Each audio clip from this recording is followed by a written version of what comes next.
हाय, अभी आप जो फोन यूज कर रहे हैं, what if I tell you उसके अंदर ऑटो फोकस नहीं है, पीछे वाले कैमरे में नहीं, आगे वाले कैमरे में। ये एक ऐसा फीचर है जिसको कंपनीज बहुत कॉमनली स्किप कर देती हैं टू सेव मनी। जैसे मेरे फोन के अंदर भी ये नहीं है। Like I keep tapping on this but it is not focusing. सिर्फ ब्राइटनेस या फिर एक्सपोजर चेंज हो रहा है। एंड एप्पल के फ्लैगशिप लाइनअप में भी ये आईफोन 14 के बाद आना शुरू हुआ है। एंड आज की वीडियो में हम कुछ ऐसी चीजों के बारे में बात करेंगे that nobody really tells you about your camera. So let's talk about it.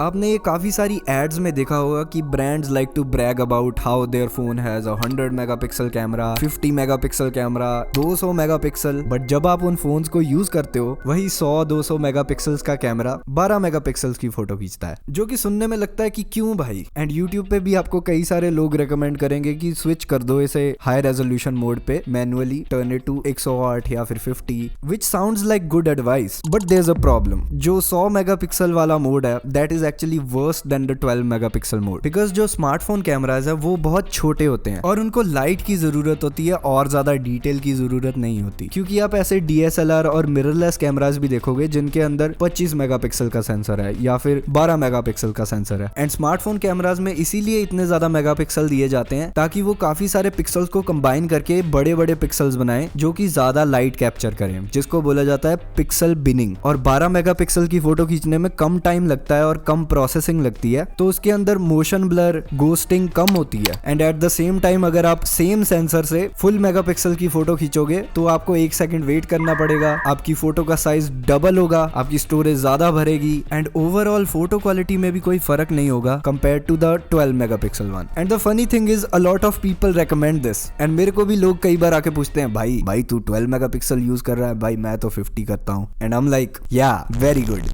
And एक और चीज जो बहुत सारे लोग बिलीव करते हैं that is more zoom is better. आपने देखा ही होगा फ्लैगशिप फोन्स में 10x zoom, 5x zoom is becoming kind of common. And ये सुनने में भी अच्छा लगता है कि काफी ज्यादा जूम हो रहा है, it's a good thing right. But what if I tell you having more zoom is not always good. Let's say आपके पास एक फोन है जिसके अंदर 10x ऑप्टिकल जूम है। अब जब आप जूम करोगे किसी भी चीज पे तो ऐसा तो है नहीं कि वो हर बार 10x जूम पे ही आएगी। हो सकता है वो 5x जूम पे हो सकता है वो 6x जूम पे हो। आप हर बार अपने फोन की मैक्स कैपेसिटी पे जूम नहीं करते राइट। पर वो 10x वाला सेंसर तो तभी एक्टिवेट होगा जब आप 10x के ऊपर जाओगे। तो 2x से लेके 9x तक सब रेंजेस पे आपके मेन कैमरा को डिजिटली क्रॉप किया जाएगा, which is not a great thing as you can tell. और कंपनीज इस प्रॉब्लम से निपटने के लिए क्या करती हैं, एक छोटा जूम लेंस डाल देती हैं, जैसे S24 अल्ट्रा में है, जिसके अंदर आपको दो जूम लेंस मिलते हैं, एक 3x जूम वाला और एक 5x जूम वाला। एंड इसका फायदा आपको ये होता है कि 1x से 2x तक मेन कैमरा जूम करता है, उसके बाद 3x वाला चलने लग जाता है और 5x के बाद दूसरा जूम लेंस टेक ओवर करता है। और इस वाले जूम सेटअप की मदद से 1x से 5x तक फोटोज की क्वालिटी अच्छी आती है। बट कई फोन्स के अंदर ये चीज नहीं होती, उनके अंदर सीधे ही एक 5x या फिर एक 10x कैमरा होता है। बट उस 5x और 10x तक पहुंचने से पहले प्योरली मेन कैमरे को क्रॉप किया जाता है, जो कि क्लियरली बहुत अच्छा रिजल्ट नहीं देता। That is why having more zoom is not always great. Like I remember जब आईफोन्स में 2x हुआ करता था, उसके अंदर पोर्ट्रेट मोड शॉट्स काफी अच्छे आते थे। एंड अब लोग 5x पे पोर्ट्रेट खींचने के लिए वो दूर दूर खड़े होते हैं, विच is not very convenient. And इसीलिए कंपनीज ट्राई कर रही हैं कि ऐसे जूम लेंस बनाए जाएं जो कि कम जूम से ज्यादा जूम तक मूव कर सकें, लाइक अ प्रोफेशनल कैमरा। और ऐसा ही जूम लेंस आपको सोनी के Xperia 1 Mark 4 में मिलेगा, जो कि 3.5x से 5.2x तक पूरा ऑप्टिकल जूम देता है। And I feel like main stream brands को भी इस फीचर को उठाना चाहिए, जैसे उन्होंने प्रो मोड को उठाया कैमरा से। And a lot of people think that pro mode is better than auto mode. Now this is a subjective topic. Like अगर आप बहुत ही प्रोफेशनल फोटोग्राफर हो and you have experience of multiple years, तो ऐसा हो सकता है कि आप मैनुअल या फिर प्रो मोड में ऑटो मोड से बेटर फोटोज खींच लो। But for most people specially on a smartphone, आपको ऑटो मोड में काफी सारे फीचर्स मिलते हैं, जैसे AI scene optimizers, HDR, noise reduction. And ऊपर से जो प्रो मोड होता है स्मार्टफोन्स में, it is always limited in some way. And overall pro mode is just good for like experimenting and learning how to use a camera and अपने phone के कैमरे से आप बहुत सारी फोटोज खींचते हो, but what if I tell you you can never recover deleted photos. This is not exactly about cameras, but this is kind of अ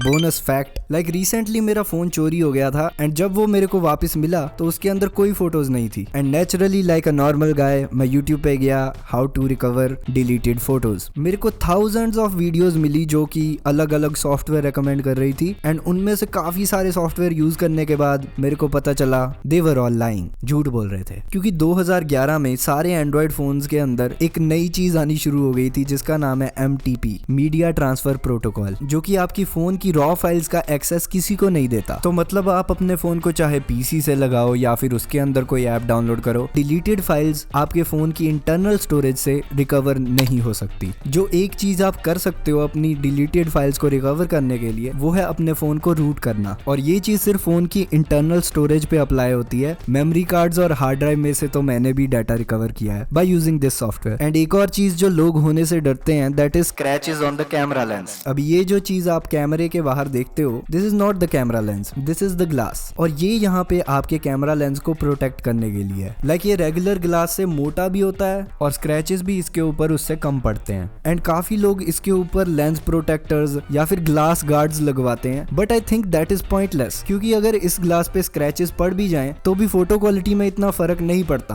क्योंकि स्क्रैचेस आपके लेंस के इतनी ज्यादा पास हैं कि आपका कैमरा उन पे फोकस ही नहीं कर सकता। तो एज लॉन्ग एज आपके कैमरे के ऊपर वाला ग्लास कंप्लीटली टूट नहीं जाता, आपके कैमरा की पिक्चर क्वालिटी को कुछ ज्यादा फर्क नहीं पड़ता। बट स्मार्टफोन कैमरास के बारे में एक अजीब चीज जो मेरे को रिसेंटली पता चली is smartphone camera see in black and white. Actually जो आपके फोन के कैमरे के पीछे सेंसर होता है it can only see in black and white, but colour capture करने के लिए उसके ऊपर एक सेपरेट लेयर लगाई जाती है जिसको बोला जाता है कलर फिल्टर अरे, एंड हर एक पिक्सल के ऊपर इसके अंदर एक डिफरेंट कलर होता है, रेड, ग्रीन और ब्लू में से। तो आप सोचोगे कि फोटो ऐसी नहीं दिखनी चाहिए, एक्चुअली ऐसी ही होती है before it meets the image signal processor. जो ISP होता है वो अपना गैस वर्क करता है और इसके आसपास के कलर से कैलकुलेट करता है कि कौन सा कलर कहाँ पे होना चाहिए। आई नो ये सुनने में काफी बड़ा तुक्का सा लगता है, बट इस प्रोसेस का रिजल्ट आप रोज देखते हो एंड फाइनल आउटपुट कुछ ऐसी दिखती है। इसलिए image signal processor are very important and this is also the reason why अलग अलग ब्रांड्स के फोन में सेम ही चीज के अलग अलग कलर्स दिखते हैं। एंड इस वाली वीडियो का पार्ट 1 जो मैंने बनाया था उसके अंदर मैंने बताया था कि आपके फोन का जो कैमरा लेंस होता है वो प्लास्टिक का होता है, इसी वजह से आपका कैमरा टाइम के साथ डिग्रेड करता रहता है। And a lot of people were asking me why that is. The thing is plastic is very light weight compare to glass, और ऊपर से वो काफी ड्यूरेबल भी होती है। मतलब अगर आपका फोन कहीं गिर जाए तो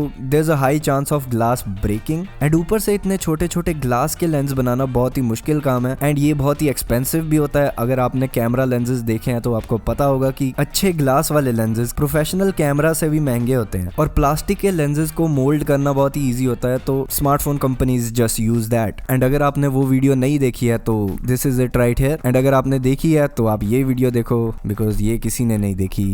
एंड अब मैं इतना स्लो इसीलिए बोल रहा हूँ because I am trying to hit the 8 minute mark. Bye.